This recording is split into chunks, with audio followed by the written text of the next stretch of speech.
Hey guys. Tonight we start somewhere high, way up where clouds taste like snowflakes and the air hums with lightning. You're on Olympus now, boots crunching against marble polished by centuries of divine drama. Around you, gods lounge like spoiled celebrities in a celestial VIP lounge. But don't get too cozy, because you're about to wade through a marital minefield that even Zeus himself can't keep tidy. You probably won't survive this. But hey, what of you, right? So, before you get comfortable, take a moment to like the video and subscribe, but only if you genuinely enjoy what I do here. And drop your location and local time in the comments. I love seeing how far this little circle reaches. Now, dim the lights, maybe turn on a fan for that soft background hum, and let's ease into tonight's journey together. You look across a hall drenched in gold and see her, Hera. The Queen of Olympus. The ultimate example of how a woman, even among immortals, fights to keep her husband. And by fight, I mean a 1,000-year chess game played with storms, sacred cows, and occasionally, a borrowed thunderbolt. Hera's marriage to Zeus isn't exactly a fairy tale, unless your idea of romance involves shape-shifting affairs and offspring popping up like weeds in spring. And yet, here's the hook, she keeps him. For all his philandering, Zeus never leaves Hera. The union anchors Olympus itself, like cosmic duct tape holding a family drama from splintering the universe. Historians still argue whether ancient poets wrote this as a moral warning, a political metaphor, or just some juicy entertainment for wine-soaked audiences. Hera's strategy, it's layered, like baklava. First, divine authority. She's the goddess of marriage, which feels like the ultimate case of practice what you preach. Though Zeus treats vows like expired coupons. She sets the standard for loyalty and expects Olympus to follow suit, even if her own husband doesn't. That's power through symbolism. Second, the Cold War tactics. Hera punishes rivals. Yes, but more importantly, she punishes their offspring. Harsh, absolutely, but in Greek myth, status is hereditary. If Zeus's flings could spawn kids without consequences, her influence would weaken faster than a cheap bronze spear in battle. So when Heracles shows up, Hera makes his life a 12 labors long cautionary tale. And here's the fringe tidbit for tonight. Some fragments hint that Hera wasn't originally Zeus's wife at all. She may have been a local goddess absorbed into the Olympian cult, which makes her later obsession with control feel deeply political. Now picture the feasts. Hera doesn't sulk in the corner, she rules the table, dripping in peacock feathers, literal sacred symbol. By the way, eyes flashing like 100 silent warnings.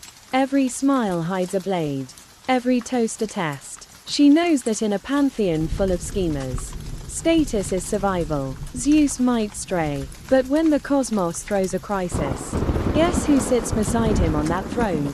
Hera, not Io, not Semele, not whichever unlucky maiden Zeus last turned into a swan for.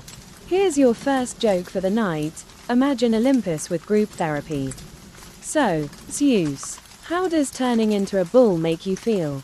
Meanwhile, Hera's sharpening her psychological daggers in the corner. But let's not paint her as pure villain. There's devotion here. Real. Molten devotion. Myths suggest Hera's rage isn't random. It's rooted in cosmic order. A fractured marriage would shatter the hierarchy. Mortals pray to her for protection in childbirth, fidelity in unions. She's the iron spine of the divine family tree. Without Hera, Olympus is just Zeus's Tinder profile gone viral. And speaking of cosmic order, remember those peacocks?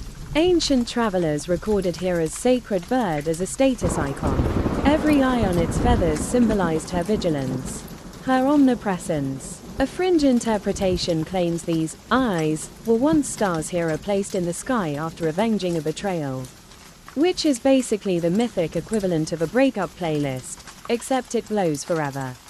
So as you stand there in her shimmering hall, feel the weight of her strategy, authority, vigilance, punishment, symbolism. Hera doesn't just keep her husband, she keeps Olympus itself stitched together. Even as Zeus keeps snipping the thread. And maybe, just maybe, you start to wonder if the real lesson here isn't how to keep a husband, but how to keep a kingdom when the king keeps wandering. Word of advice: don't eat anything Hera offers tonight.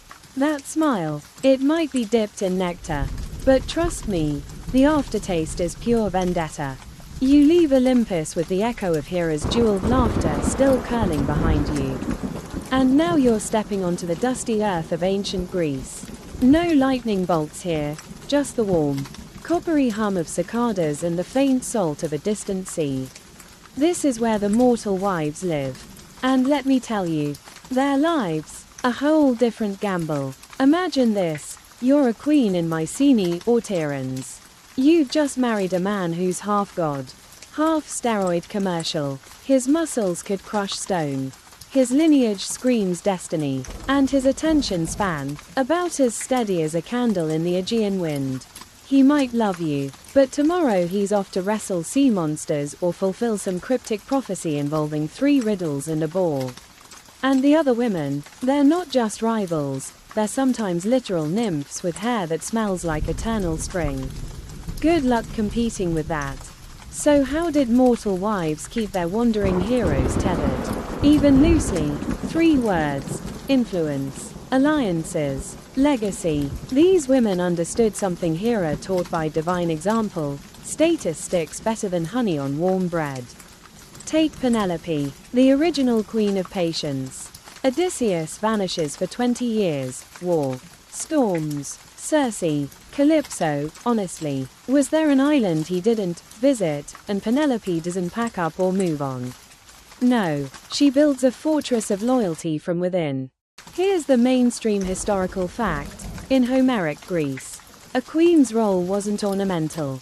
She oversaw estates, managed resources, and made decisions that could keep a kingdom afloat or sink it faster than a leaky trireme. Penelope weaves and unweaves her tapestry not because she's indecisive, but because she's running psychological warfare on suitors, buying time with strategy so sharp it deserves its own Iliad. Now, quirky tidbit for tonight: some scholars think Penelope didn't just sit around waiting. There are whispers in ancient commentaries that maybe, just maybe, she entertained someone else during those long nights. Scandalous? Sure, but historians still argue whether this was slander or a hint that Penelope was as pragmatic as she was loyal. After all, power and survival often dance together like 2 reluctant partners at a wedding feast. Then there's Clytemnestra. Yeah, she's the cautionary tale carved in bold letters across Greek tragedy. When Agamemnon sails off to Troy, he sacrifices their daughter for good winds. Imagine that conversation: honey, I had to kill our child so the army could leave on time. Yeah, no marriage counseling app can fix that. So Clytemnestra bides her time. When Agamemnon finally struts home with a side chick, a literal war prize, Clytemnestra greets him with a bath and a death sentence. Extreme, sure, but her story isn't just rage. It's commentary on a system where women's only power lay in domestic space, and sometimes in turning that space into a trap. Here's your modern joke for this stretch: Agamemnon walks into a bathhouse, and the Wi-Fi is terrible. He never makes it out to complain. So how did these mortal wives keep their husbands? Often, they didn't, not in the way Hera does. But they mastered endurance. Influence over household and hearth meant survival for themselves and their lineage.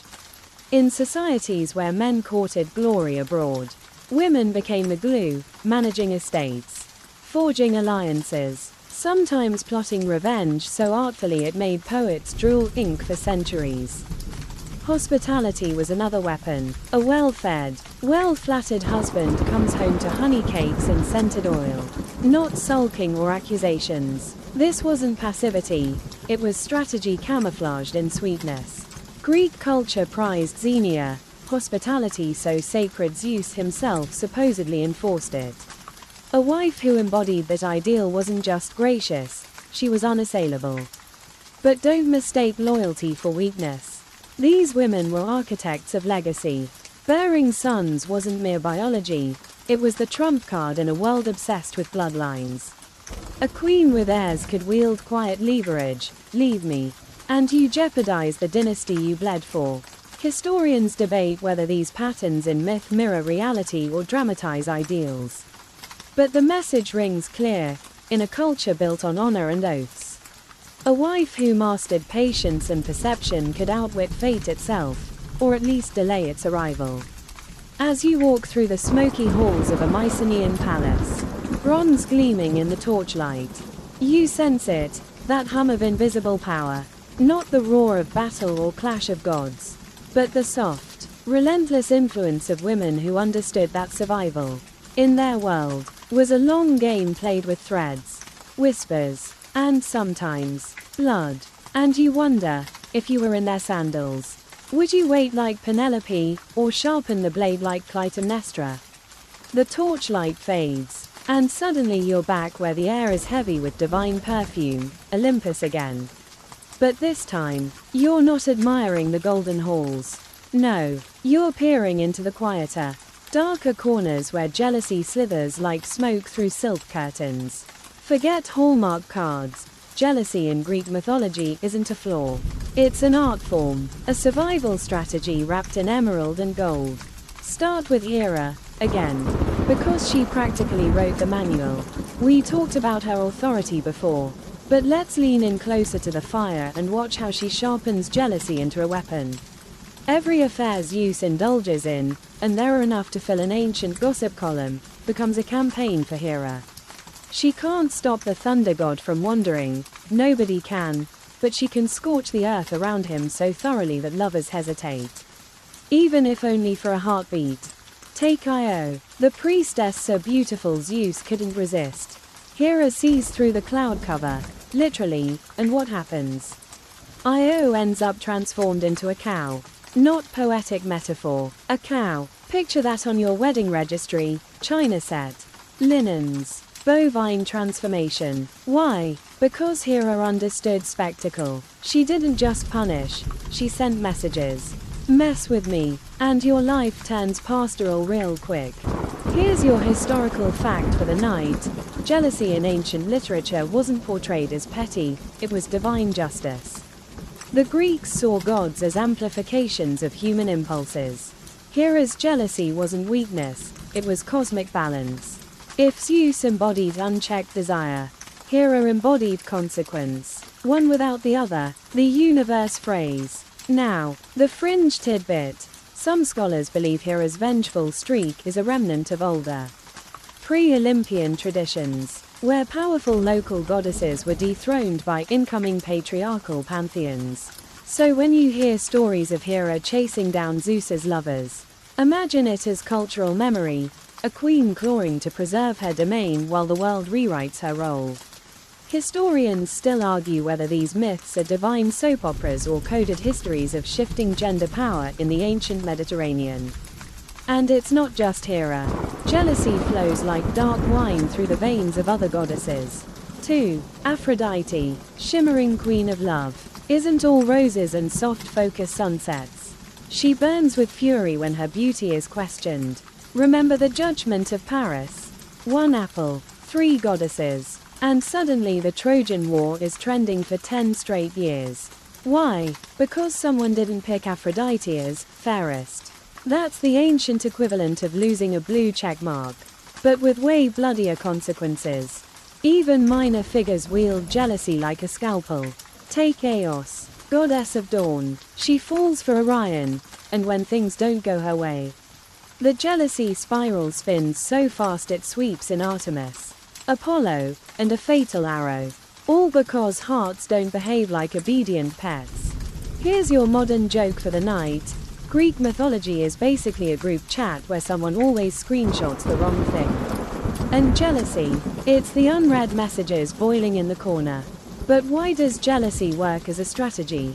Because in myth, reputation is everything. If you're a goddess and someone tramples on your honor, that dishonor isn't just personal, it's existential.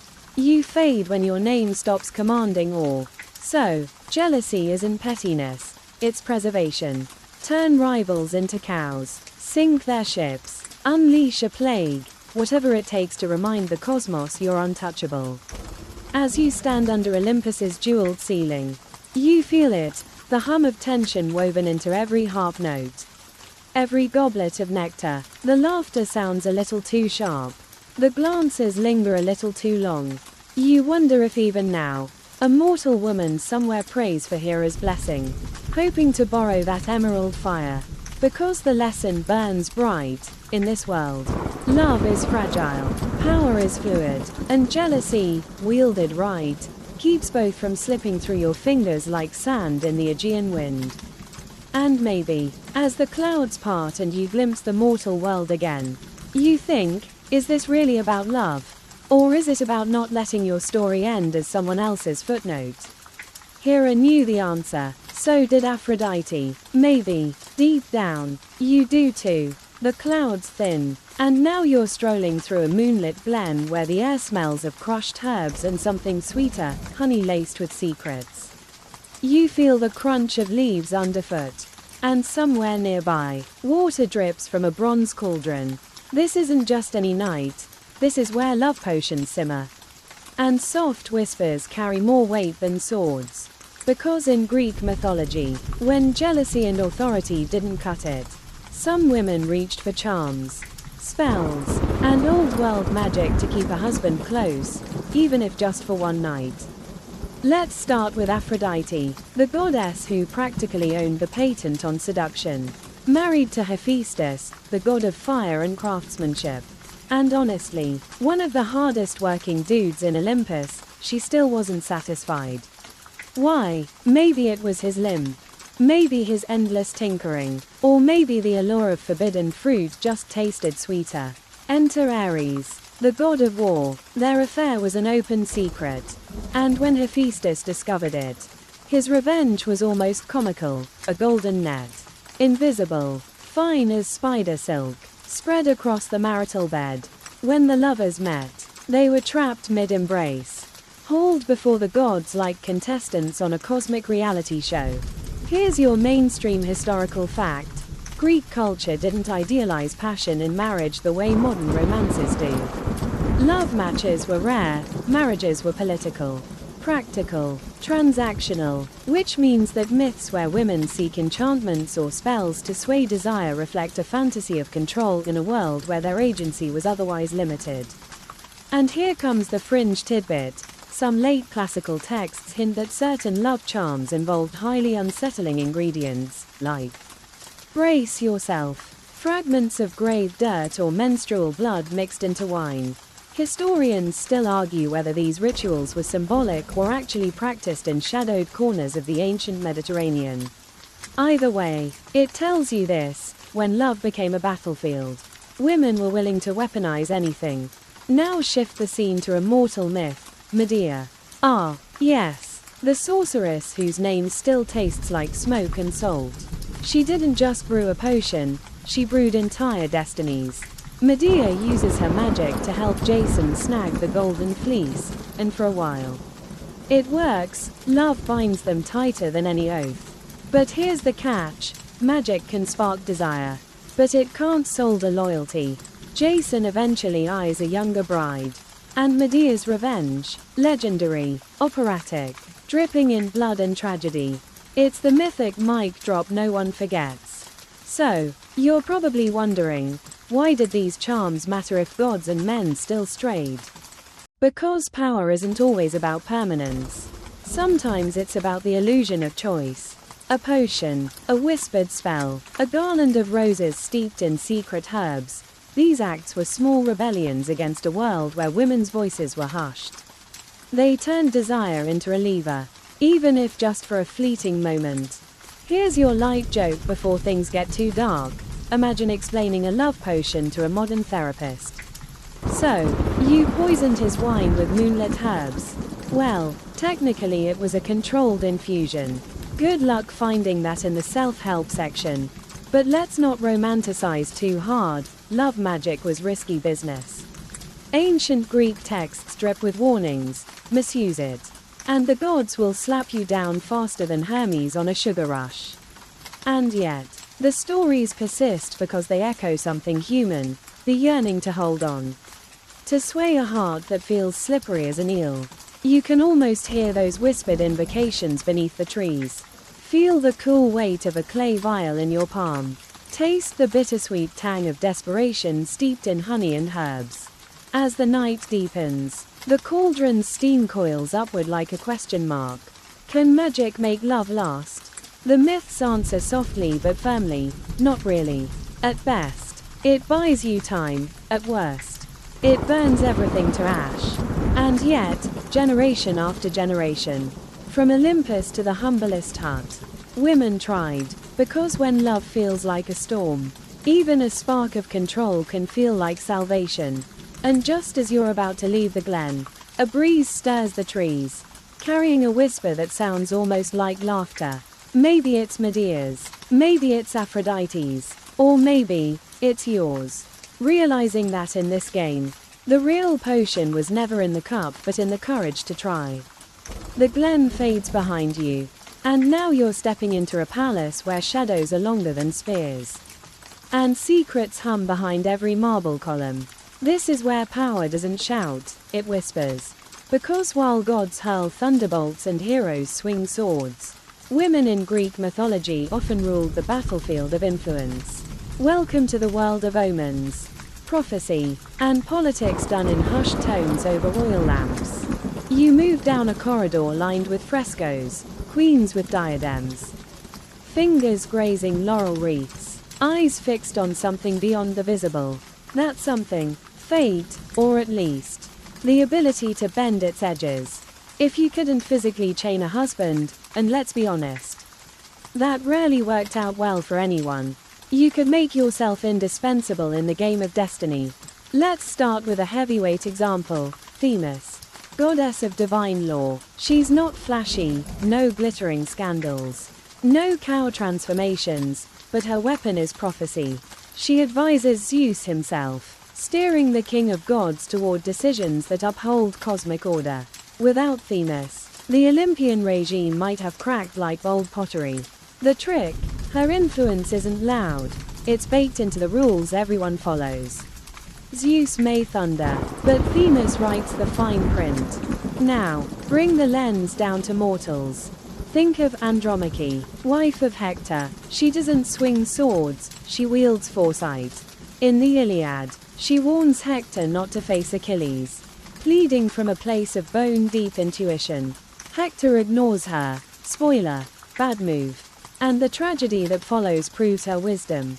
Historians still argue whether Homer intended her as a cautionary figure or a quiet rebuke of masculine pride. Either way, her voice echoes, soft, yes, but weighted like bronze. Here's your historical fact for this section. In many Greek city-states, women were excluded from formal politics. Yet religious roles, like tending oracles or interpreting omens, gave them soft power. The Pythia at Delphi, she wasn't just some mystic in a cave, she shaped policy, war, and kings' ambitions. That influence filtered down into myth, where wives who listened to the gods could nudge their husbands' decisions without breaking the patriarchal script. Now for the quirky tidbit. Some fringe traditions suggest that queens in heroic myths performed private sacrifices, tiny, almost domestic rituals meant to sway outcomes. Picture it, a woman sprinkling barley on a brazier at dawn, whispering names into smoke, while the city still sleeps. Magic? Maybe. Politics? Absolutely. And when prophecy wasn't enough, words were the currency of power. Honeyed counsel over dinner, a well-timed question by the hearth. Consider Helen, not just a beauty, but a diplomat in disguise. In some post-Homeric tales, she uses persuasion to steer Menelaus after the Trojan War, calming his rage when bringing her home could have spiraled into disaster. Was it love? Strategy? Historians still debate, because Greek myth rarely lets motives sit neatly in one box. Here's your modern joke for a breather. Greek mythology is basically 80% plot and 20% extremely awkward family meetings. Add in a queen with a prophecy, And suddenly that dinner conversation feels like a boardroom coup. But influence wasn't just for queens or goddesses. Even minor figures played this long game. Think of Alcestis, who volunteers to die in place of her husband. Admetus. On the surface, it's pure devotion. Underneath, it's narrative leverage so potent that even Heracles shows up to undo her death. Alcestis doesn't argue, doesn't charm, she acts. And in doing so, cements her name in a story where countless other wives vanish into silence. As you walk deeper into the palace, the lamplight flickers, throwing the fresco queens into motion, eyes glinting, lips curling into secret smiles. You realize something: the women of these myths didn't just keep their husbands. They kept their kingdoms, their children, their identities, often with nothing but omens and words as their armor. And maybe you feel the hum beneath the marble floor, the reminder that real power rarely announces itself. It whispers, it waits, it wraps itself in prophecy and speaks through the mouth of a queen who smiles while setting the world gently on its next collision course. So, if you ever think influence requires thunder, remember this corridor of shadows and silk. Here, power walks softly, and always in heels you never hear coming. The palace corridors dissolve into something sharper, darker, a wind that smells faintly of iron and storm. You're standing at the edge of a myth where love curdles into rage, where broken vows leave scars deeper than any spear wound. Welcome to the theater of wrath, where women in Greek mythology learned that when fidelity shattered and strategy failed, anger could be sharpened into a blade. The air here feels heavier, humming with stories that start in whispers and end in blood. You probably feel like you should tiptoe, because rage in these myths isn't a tantrum. It's tectonic, ripping lives and kingdoms apart. And it often begins with betrayal. Start with Hera, because, let's face it, she could teach a masterclass on wrath. When Zeus strays, Hera's fury isn't just personal, it's mythic. She scorches entire genealogies. Take Semele, a mortal woman Zeus falls for. Hera doesn't storm into Olympus shrieking. No, she plays a long game, disguised as a trusted nurse. She convinces Semele to demand proof of Zeus's divinity. Zeus obliges, poor guy, and his lightning consumes Semele instantly. Brutal, yes. Surgical, absolutely. Hera's message is clear. If loyalty is broken, the consequences won't stop with you. They'll ripple through your descendants like a curse stitched into bone. Here's your historical fact for this section. In Greek culture, Menes, divine wrath, wasn't chaos, it was justice gone volcanic. Myths framed anger as a corrective force, especially for women who lacked open political power. The stories turned rage into an almost sacred tool, terrifying. Yes, but legitimate. Now for your fringe tidbit. Some late texts claim Hera wasn't always Zeus's equal, but a subordinate deity elevated through marriage. If that's true, her legendary anger reads differently, not just jealousy, but the trauma of an ancient queen watching her sovereignty shrink under a thunder god's ego. Historians still argue whether these narratives mask real cultural upheavals, where older goddess cults were absorbed and diminished. But Hera's not the only storm on this horizon. Enter Medea, the sorceress whose fury makes even gods nervous. Betrayed by Jason, after she sacrificed everything for him, Medea burns their future to the ground. Starting with the new bride and ending with their children. That moment freezes you, doesn't it? Because it's not just revenge, it's a refusal to let betrayal define her. Medea writes her own ending, and it's so scorched no man can walk across it. Here's your joke before things get too grim. Greek myths, where the relationship advice is basically, don't cheat unless you enjoy living inside a cautionary tale. And yet, rage wasn't always a fiery explosion. Sometimes it was cold, glacial, coiling for years before striking. Think of Clytemnestra. We brushed past her earlier, but lean in now, when Agamemnon sacrifices their daughter for a fair wind to Troy. He signs his own death warrant in blood. Clytemnestra waits. She builds her own power base while he's off chasing glory. And when he returns, victorious, smug, trailing a concubine, she greets him with oil baths, honeyed words, and a blade hidden in velvet shadows.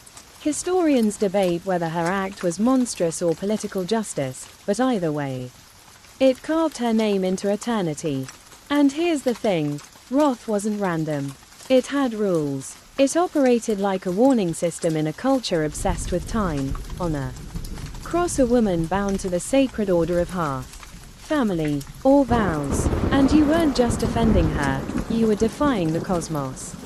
Myths made sure everyone remembered that. As you stand in this twilight place, you can almost hear the echo of those voices, soft at first, then sharp as bronze. Hera, Medea, Clytemnestra, women who learned that when love couldn't be kept with tenderness, it could be avenged with precision. It's unsettling, isn't it? Because behind the blood and smoke, there's something eerily modern in their fury, a refusal to vanish quietly when betrayed. The wind gusts, carrying a scent of myrrh mixed with something metallic. You glance down and realize the path ahead is stained faintly red, not fresh, but old, like a memory that never really dries. You keep walking anyway, because in these myths, rage isn't just destruction, it's also the ghost of love that once burned too brightly to fade gently. And as the shadows close in, you wonder, in a world where vows are fragile as spider silk, was wrath the only language that ever made men listen? The air shifts now, lighter, warmer, perfumed with wild roses and sea spray. You've left the smoke of wrath behind and stepped into a space where battlefields glimmer not with blood, but with starlight on bare skin. Because here, seduction isn't an afterthought, it's a full-scale campaign. And in Greek mythology, a lure is a weapon sharper than any spear, honed not just for passion, but for power. You feel the hush of a garden at dusk. Leaves whisper. Somewhere, a lyre spills a melody sweet enough to melt bronze. And then you see her, Aphrodite, the goddess who could topple empires with a glance.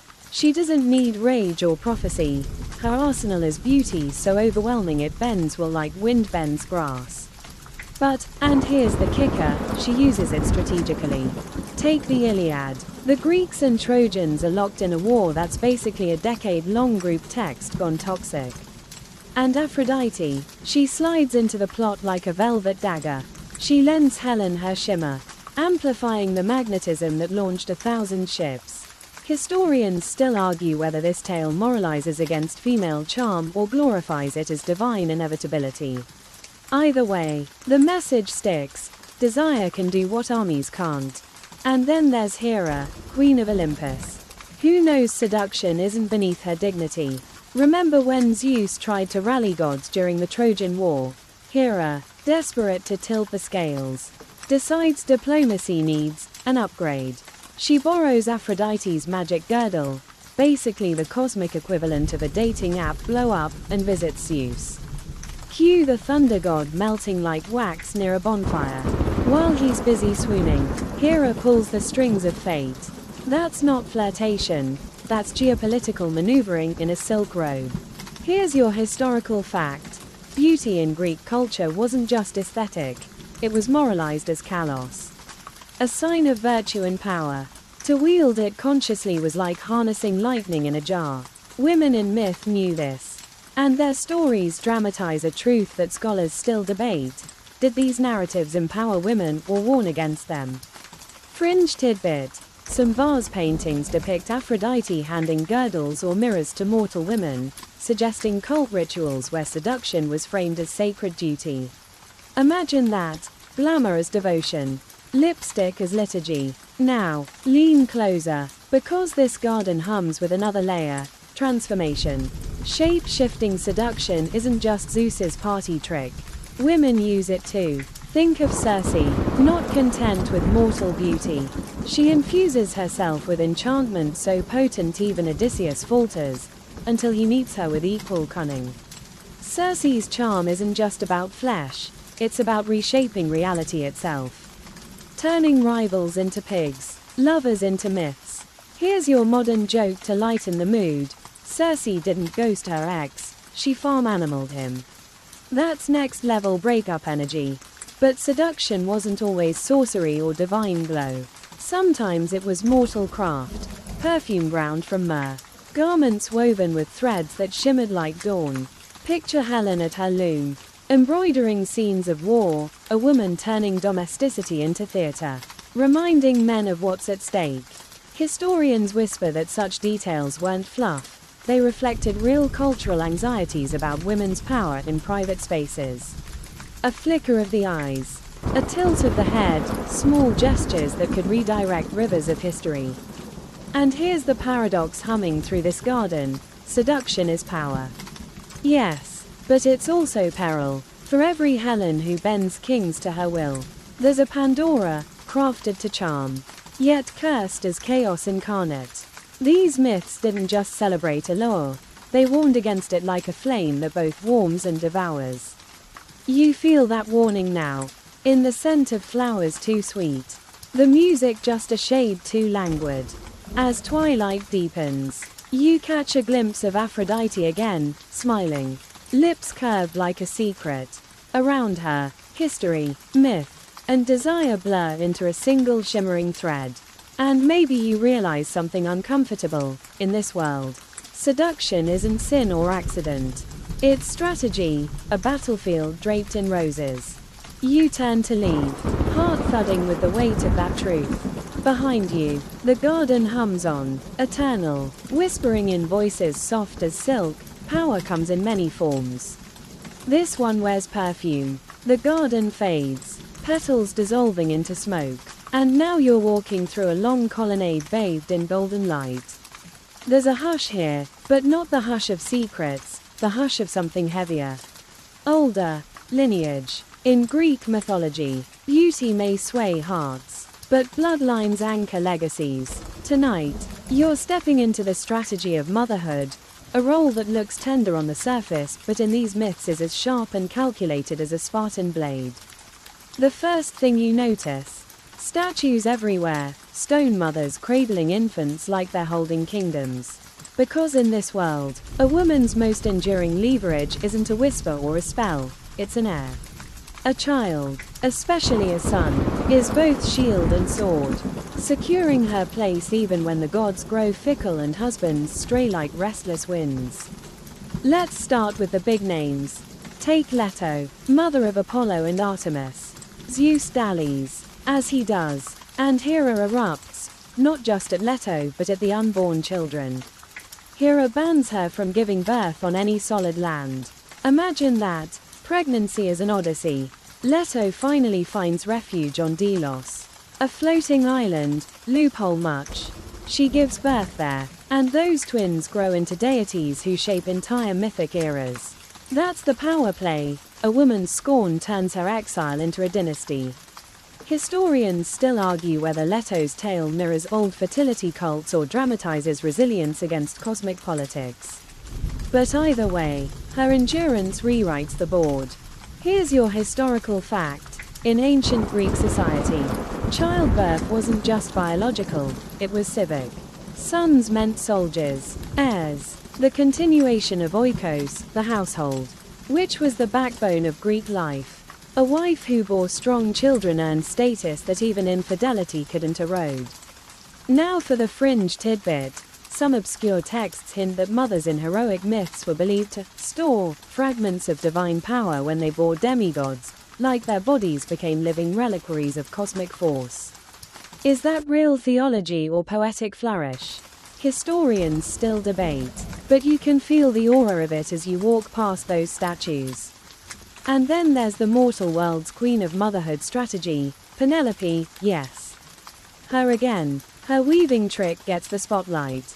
But the subtext, her son, Telemachus. Every suitor knows they're not just courting her, they're vying for a throne already tethered to that boy. Penelope's patience isn't passive, it's rooted in the gravitational pull of her motherhood. She keeps Ithaca orbiting her quiet strength because Telemachus exists. Without him, that tapestry might have unraveled for good. Here's your quick laugh to keep things light. Greek motherhood, because nothing says family bonding like hiding from jealous goddesses while giving birth on a floating island. But let's get bolder. Sometimes motherhood wasn't just leverage, it was weaponized loyalty. Think of Alcmene, mother of Heracles. Zeus seduces her, disguised as her husband, classic Zeus move. And when Hera unleashes her fury, Alcmene doesn't cave. She raises Heracles despite curses and serpents slithering into his cradle. Why? Because a child like Heracles isn't just a son. He's a citadel, a future so enormous it shields her name in bronze forever. And yet, here's the ache humming beneath these myths: the cost. Motherhood as a tactic often meant suffering carved into bone. Think of Niobe, who boasts of her many children, mocking Leto's mere two. The punishment: Apollo and Artemis slaughter her brood in a storm of arrows. Pride meets annihilation, and Niobe turns to stone, literally. Frozen grief dripping tears for eternity. That's the shadow trailing every mythic mother, the gamble where stakes aren't love, their legacy. As you move deeper down the colonnade, the statues seem to lean closer, their stone eyes shimmering like pools in the half-light. You feel their stories pressing in, the triumphs, the losses, the way a woman's body became both battlefield and fortress. And maybe, just maybe, you realize this, in Greek myth, to keep a husband was often to keep his future. And the surest way to do that: hold destiny in your arms, swaddled in linen, crowned in cries that echo louder than any vow. You pause, imagining the lullabies, soft, almost broken, threaded with iron resolve. Then you turn, the silence thick as honey, and walk toward the next chapter where endurance, not birth, becomes the sharpest blade. The colonnade fades, and now you're stepping into a room so still you can hear the whisper of time brushing against its walls. No lyres, no laughter, no scent of roses, only the quiet weight of waiting. Because here, endurance isn't weakness, it's a fortress. Welcome to the mythic art of patience, the strategy women wielded when everything else, from magic to persuasion, frayed like old silk. Picture this: the flicker of an oil lamp, the rhythm of a shuttle sliding across a loom, and outside, a storm of ambition swirling like autumn leaves. This is Penelope's world, the queen whose name became shorthand for loyalty so fierce it outlived 2 decades and an army of opportunists. Her secret: patience wrapped in action. She doesn't sit idle while Odysseus is off inventing new excuses for late-night island stays. She crafts delay into an art form, weaving a funeral shroud by day and unraveling it by night. Historians still argue whether Homer intended her as a model wife or a political mastermind. But either way, the strategy sings: stall until the board tilts back in your favor. Here's your historical fact: in Homeric culture, a wife's role wasn't ornamental, it was managerial. Keeping the household intact wasn't just domestic labor, it was statecraft. Every sheep counted, every storeroom sealed meant survival for the oikos in a world where chaos crouched at the door. Now for the quirky tidbit: a few later traditions suggest Penelope's loom wasn't just a practical tool but a talisman. Its threads symbolizing fate itself. Every unraveling became a ritual act, a quiet defiance against destiny's script. Did Homer intend that layer?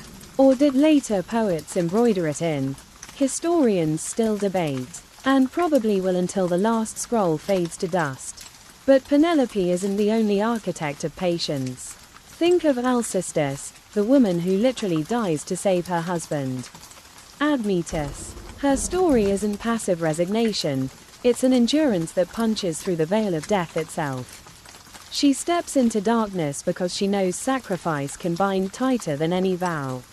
And when Heracles storms the underworld to haul her back, it's as if the universe itself says, patience like that deserves a second sunrise. Here's your quick laugh before the solemnity swallows us whole. Imagine explaining to Alcestis that marriage counseling is a thing now. She'd be like, oh, so instead of dying, you just talk, wild. And then there's Andromache. We brushed past her in Troy. But look closer. When Hector falls, she doesn't shatter, she bends, holding her child like the last ember of a dying fire. Her endurance becomes generational, surviving in whispers that ripple through epics and tragedies alike. Its patience stretched beyond hope, beyond reason, into something almost holy. This kind of waiting isn't soft, it's tensile, like bronze drawn into wire. It resists despair the way cliffs resist waves. And maybe that's why poets wrap these women in gold-threaded words, because endurance, in a world obsessed with speed and spectacle, is its own kind of heroism. But, and here's the ache, patience had limits. For every Penelope who waits, there's a Clytemnestra sharpening her blade in silence. Endurance souring into fury. These myths hold both truths in one trembling hand. Waiting can save, and waiting can kill. Which thread will tighten depends on whether hope keeps breathing, or chokes. You glance around this chamber now. Its walls etched with patterns like endless weaves. The air tastes of oil smoke and something older, like dust steeped in vows. And you feel it, don't you? That tension humming under the quiet. Waiting isn't passive here. It's a strategy wound tighter than any bowstring. A readiness disguised as repose. So you move on, carrying that hum in your bones, into a world where vows become chains, and breaking them unleashes storms no patience can contain. The loom fades, the oil lamp sputters out, and now you step into a shadowed hall where whispers coil like smoke under a high bronze ceiling. This is where vows weigh heavier than gold, and breaking them, that's the spark that turns a myth into a funeral pyre. Tonight, you're tracing the perilous art of oaths and loyalty, the invisible chains that bound men and women in Greek mythology. Sometimes tighter than love ever could. You feel the chill of the stone beneath your feet as you walk past statues frozen in gestures of promise, fingers clasped, brows bent solemnly toward eternity. Because here's the thing, marriage in myth wasn't just a romance. It was a contract stitched with blood, honor, and cosmic consequence. To break it wasn't just messy, it was catastrophic. Take Hera and Zeus, because where else would you start in this hall of broken promises? The union, on paper, was the glue holding Olympus together. King and queen, sky and half, a power couple for the ages. But Zeus had the fidelity of a gust of wind in a vineyard. And every dalliance didn't just humiliate Hera, it cracked the marble under divine order. Her wrath wasn't just jealousy, it was jurisprudence with lightning for teeth. Historians still argue whether these tales reflect gendered double standards or encode older laws into narrative form. Either way, the myth pounds this drum. Vows were sacred currency, and infidelity was a debt the cosmos collected, with interest. Now for your historical fact, in archaic Greece, Horkos, the oath, was almost a living thing, enforced by gods like Horkos himself, who personified sworn promises. Break an oath, and you didn't just face social shame, you invited divine retribution. Myths amplified that fear until it gleamed like a blade in the dark. Here's your fringe tidbit. Some scholars suggest that early Greek marriage rituals involved not just offerings to Hera, but whispered oaths binding not only the couple but their entire households under divine witness. Imagine the pressure, every slip of fidelity echoing through a web of gods and ancestors.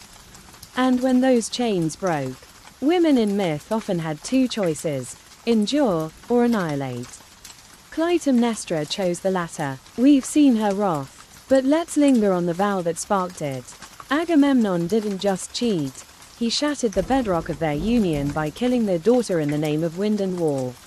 That wasn't infidelity of the flesh, it was treachery of the soul. And so the Queen of Mycenae turned her marriage into a mausoleum, rewriting loyalty in blood. Here's your quick laugh before the shadows close in.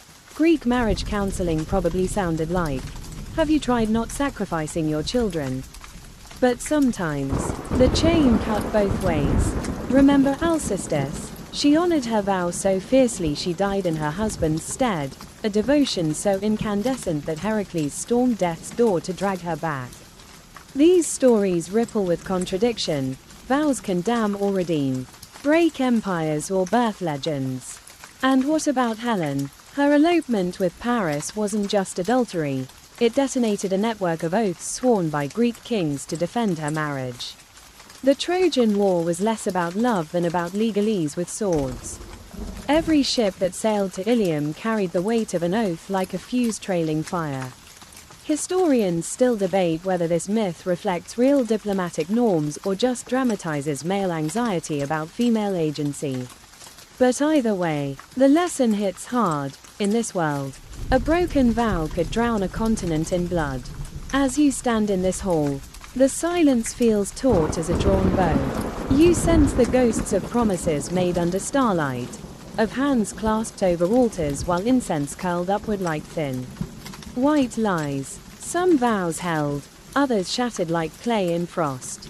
But all of them mattered more than love, more than life, because they weren't just personal. They were cosmic threads. And when one snapped, the whole tapestry trembled. You turn, the echo of oaths still buzzing in your ears, and step toward the next chamber, a place where these chains of loyalty twist into something stranger.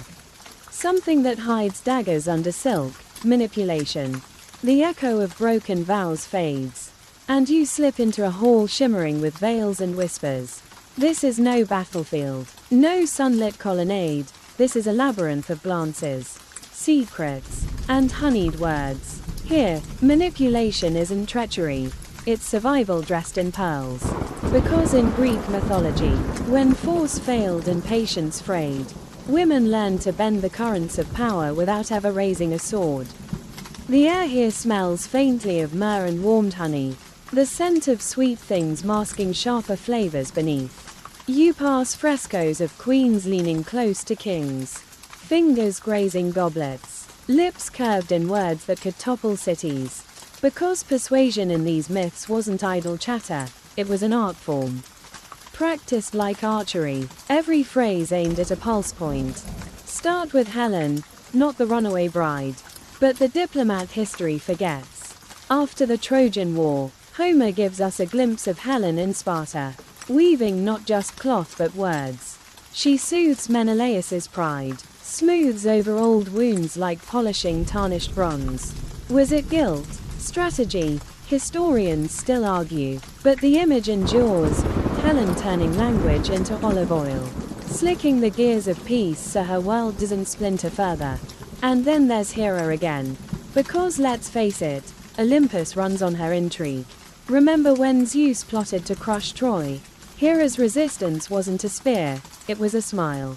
She seduced him, thanks to that magic girdle on loan from Aphrodite, and while Zeus napped in post-passion bliss, Hera rerouted divine loyalties like a seasoned political operative. That wasn't lust. That was legislative maneuvering under a satin coverlet. Here's your historical fact. In a world where women were barred from formal power, Peitho, persuasion, was a prized female virtue in Greek thought. Enshrined as its own minor deity, the ability to persuade wasn't vice, it was coded into femininity like a second pulse. Now for the fringe tidbit. Some vase paintings show women whispering to men during symposia, not as passive ornaments but as active participants shaping conversations, nudging alliances. Were these images reality or male fantasy? Historians still debate, but the implication is clear. Soft voices could shift tectonic plates. You want an example of mortal-level manipulation? Step into the tale of Deianira, wife of Heracles. When rumors of Heracles' wandering eye reached her, she didn't storm or sulk. She turned to a love charm from the centaur Nessus, unaware it was poison steeped in malice. Her goal wasn't murder, it was loyalty through alchemy. The tragedy, her plan backfired spectacularly, turning Heracles' tunic into a pyre. Dark irony curled in silk ribbons, manipulation misread as magic. Quick laugh to keep the shadows from swallowing us. Ancient Greek relationship hacks. Step 1. Don't take love advice from dying centaurs. Step 2. Seriously, just don't. But manipulation wasn't always deadly. Sometimes it was as quiet as Penelope's sigh, timed like a heartbeat, or as simple as a cup of wine laced with stories that redirected a man's gaze toward home instead of war. These myths hum with a truth you can almost taste. Power moves smoothest when it pretends to be nothing at all. And here's the paradox coiled like a serpent in this chamber. Manipulation in Greek myth wasn't villainy. It was necessity. A world that stripped women of overt control forced them to master subtler forms, until whisper became weapon. And silence, a stage. Were these women schemers or survivors? Historians still can't decide, because every thread here tangles into moral grey. As you step toward the far archway, you glance back. The hall glimmers with frozen smiles, with eyes half-lidded in secrets you'll never fully read. And you realize something unsettling. These women didn't just keep their husbands, they choreographed entire worlds from the shadows. And maybe, just maybe, that makes them the sharpest tacticians in myth. Ahead lies a new corridor humming with something stranger still, the cult of beauty and the politics of appearance, a realm where aesthetics becomes destiny. The whispers of manipulation dissolve as you step into a corridor that gleams like sunrise on polished bronze. Mirrors, yes, mirrors everywhere, though polished metal, not glass, each one casting back a slightly distorted image of you, bending light like truths stretched by poets. Welcome to the realm where beauty isn't vanity, it's a political weapon, a divine currency, and sometimes, the only shield a woman had. The air smells faintly of olive oil and crushed petals. Perfumes once mixed in alabaster jars by hands steady as surgeons. You hear the rustle of fine linen, the muted clink of gold anklets. Because in this world, appearance wasn't superficial, it was fate stitched into flesh. And in Greek mythology, beauty could keep a husband chained, or it could unravel empires thread by thread. Start with the archetype, Aphrodite. She didn't just symbolize beauty, she codified it into law. When Paris awarded her the Golden Apple, sparking the most infamous beauty contest in myth, it wasn't just a compliment. It was a detonator, one choice, one face deemed fairest, and the Aegean boiled with war. Historians still argue whether this myth moralizes against female charm or dramatizes male obsession with status. But either way, the story hums with this truth. Beauty was never just personal, it was geopolitical. Here's your historical fact. In classical Greece, beauty, kalos, was tethered to moral virtue in men, but for women, it became both prize and peril. A beautiful wife elevated her husband's status, yet her allure also made her a magnet for chaos. That contradiction pulses through every myth like a second heartbeat. Now for the fringe tidbit. Some obscure texts claim cult statues of Aphrodite were rubbed with fragrant oils daily, not by priests, but by women seeking her blessing for personal charm. Imagine the ritual intimacy, palms slick with myrrh, stroking marble curves, whispering prayers that smelled like roses and ambition. And then, there's Helen. Again, you knew she'd show up in this hall of mirrors, didn't you? The poets call her dog-faced in one breath, divine among women in the next, a paradox shimmering like heat over stone. Was her beauty a gift, a curse, or both? Even in Troy, surrounded by blood and burning towers, Homer paints her not as gloating but as haunted, as if beauty were a chain she never asked to wear. Historians still debate, was Helen an agent of ruin or a scapegoat for male violence? Either way, her face didn't just launch ships, it launched an argument that's been smoldering for 3,000 years. Quick joke before the gravity cracks the floor. Imagine explaining to Helen that her selfies caused a 10-year war. She'd be like, seriously, it was one filter. But beauty wasn't static. In myth, it shimmered like water, slipping through fingers and reshaping power. Think of Hera borrowing Aphrodite's girdle, a garment so charged it could bend even Zeus's will. Or consider mortal women weaving their allure with pigments ground from saffron and crushed minerals, layering faces with art as deliberate as any fresco. These weren't frivolities, they were strategies. Gestures that echoed louder than speeches in a world where women's voices were caged. And here's the ache rippling beneath the gold: beauty could preserve, but it could also erode. Pandora's charm cloaked catastrophe. Medea's allure pulled Jason into her orbit, then became the ember that burned his world to ash. Even goddesses weren't safe. Aphrodite herself found desire turning against her. Love wars spiraling beyond her control. Beauty in these myths isn't a gift, it's quicksilver. Dazzling and dangerous. A tool you can wield but never truly own.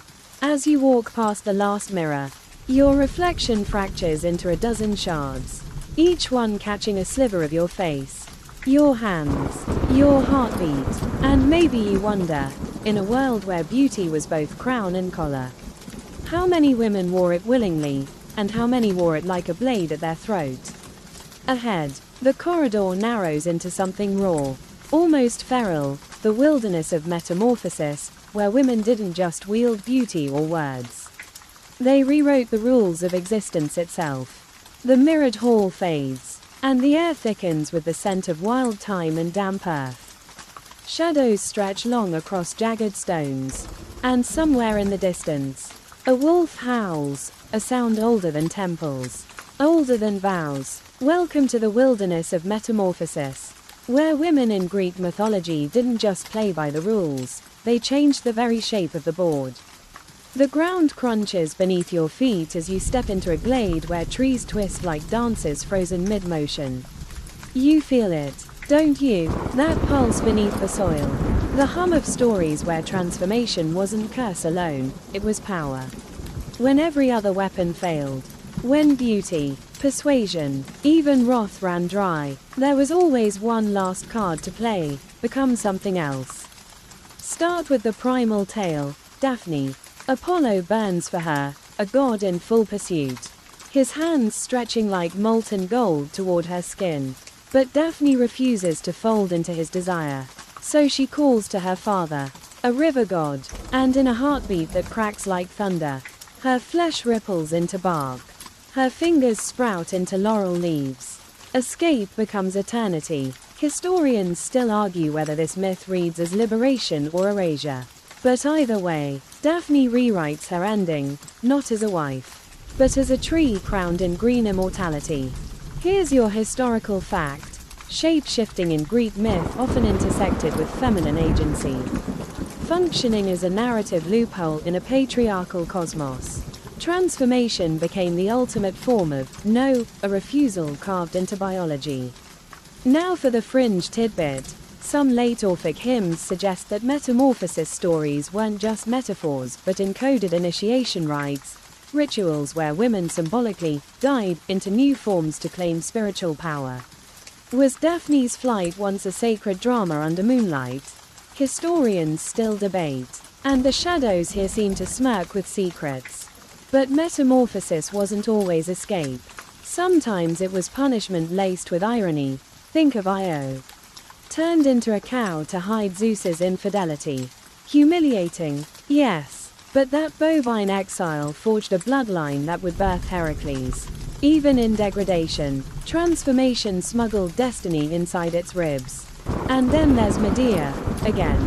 Because how could she not haunt this forest?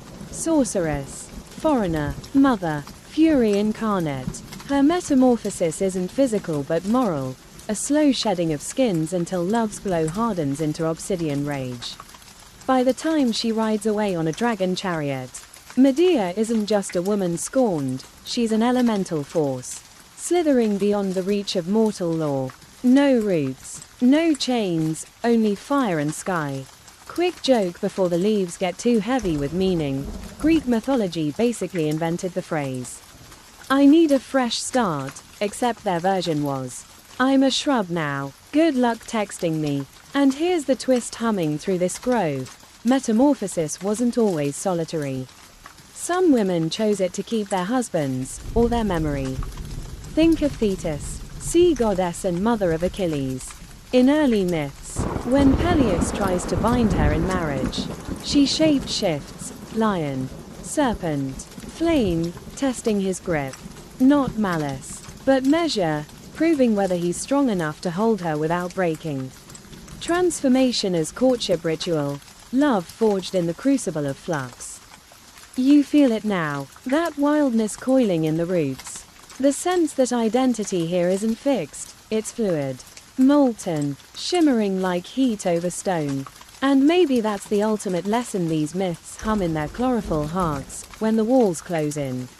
When the rules stack like spears against your throat, you can still twist, ripple, dissolve, become. Sometimes, the surest way to keep your story is to shed your skin entirely. The forest thins ahead, moonlight pooling like milk on the path. You walk toward it slowly, carrying the echo of rustling leaves. The ghost of women who chose the unthinkable rather than the unbearable. And just beyond the silver clearing waits another chamber, not of trees, but of bones and whispers, where death itself becomes a bargaining chip. The forest fades behind you, its roots still tugging at your thoughts. And now you find yourself in a chamber so cold the air feels brittle. Like spun glass. Shadows pull in corners where even torches dare not flare too brightly. This is the underworld's antechamber, the place where love, loyalty, and death tangle into knots no mortal hands can undo. Tonight, you're learning how women in Greek mythology didn't just fight for husbands in life, they gambled with the grave itself. The silence here is thick, heavy as a tomb lid, broken only by a faint drip of water echoing like a heartbeat in stone. You taste iron on your tongue, smell earth darkened by centuries of sorrow. Because in these myths, the ultimate test of devotion wasn't waiting, or weaving, or wrath, it was descending into shadow and striking a bargain with death. Start with the luminous figure of Alcestis, queen, wife, and quiet storm. Her husband, Admetus, earns a favor from Apollo. He can dodge death if someone dies in his place. And Alcestis steps forward. No drama, no pleading, just a choice that burns through every brittle stereotype like lightning through dry pine. She lays down her life, her breath curling like smoke into Hades' dark.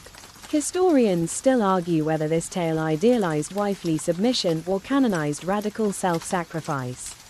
But the heart of it beats clear, love stretched past the edge of mortality. Here's your historical fact. In Greek funerary rites, the idealized wife was often praised for eusebia, piety, measured not only in ritual acts but in loyalty so absolute it blurred into myth. Alcestis became that archetype, devotion with a death wish. Now for the fringe tidbit. Some late plays hint that Alcestis wasn't just passive. She bargains, negotiating the timing of her death so her children aren't left too young. Imagine that, agency woven into the quiet fabric of doom. Historians still debate whether this nuance reflects evolving views of female autonomy or just dramatic flourish. But Alcestis isn't alone in this hall of bone-bright love. Think of Persephone, not as passive abductee, but as queen who shapes the cycle of life and death. Her descent wasn't just loss, it was leverage. A seasonal bargain that kept the mortal world from withering into endless frost.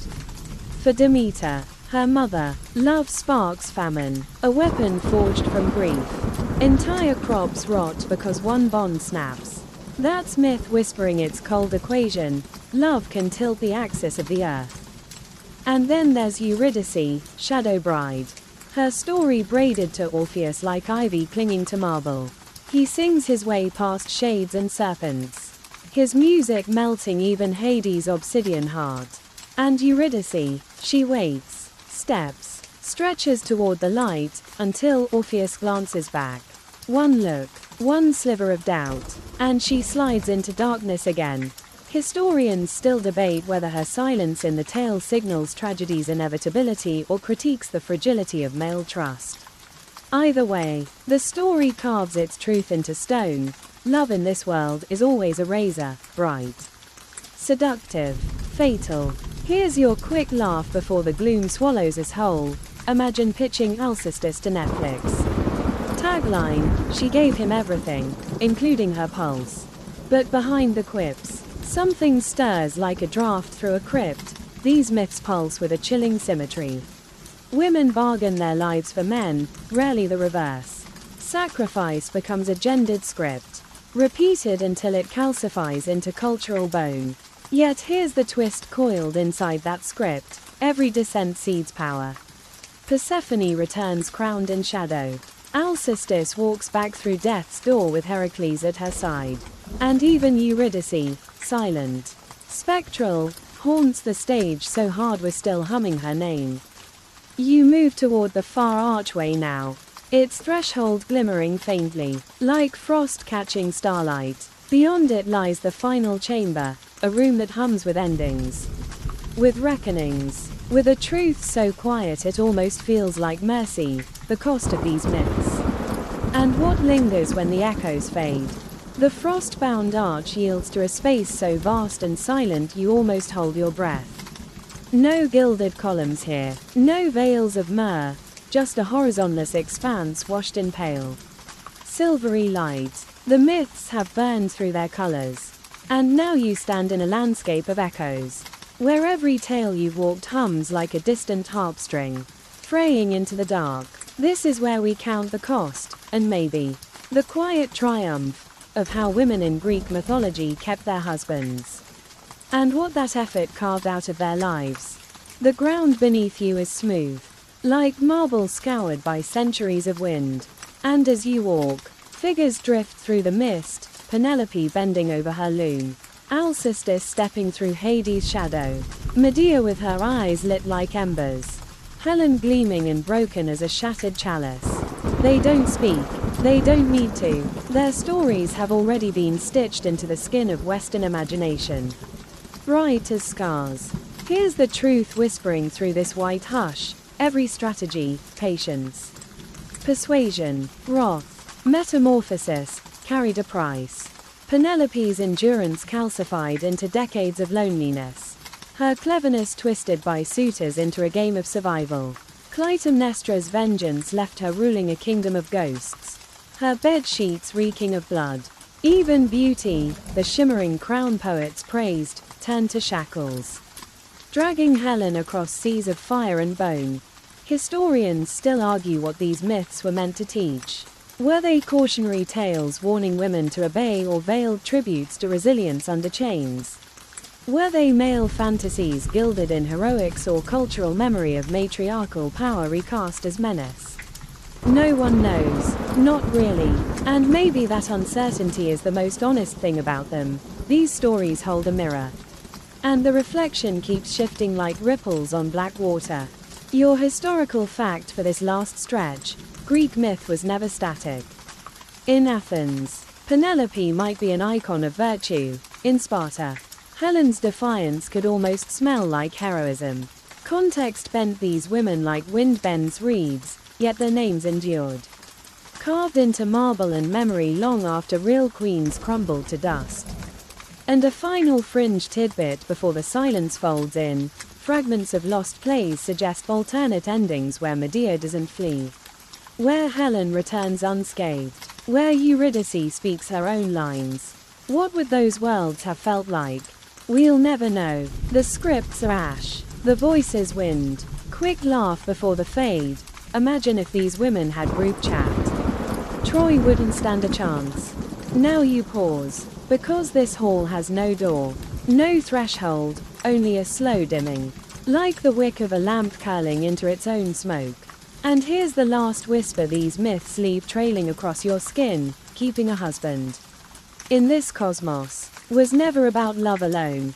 It was about wit braided with endurance, beauty sharpened into a blade, and, when all else broke, transformation so radical it rewrote flesh, fate, even death.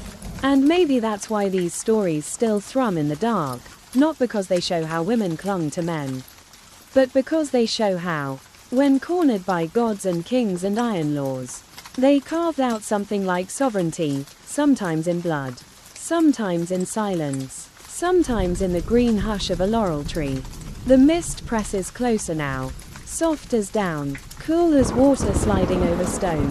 You feel the voices dim, dissolving into sleep.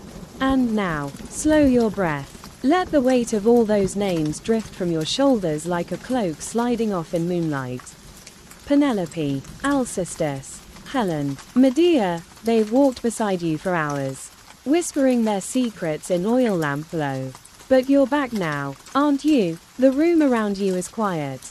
Maybe your fan hums low like an old lyre string, and the air is warm enough to make your eyelids heavy. Picture the ocean you left at the start of this journey, the black Aegean under a slice of moon. See how calm it is now.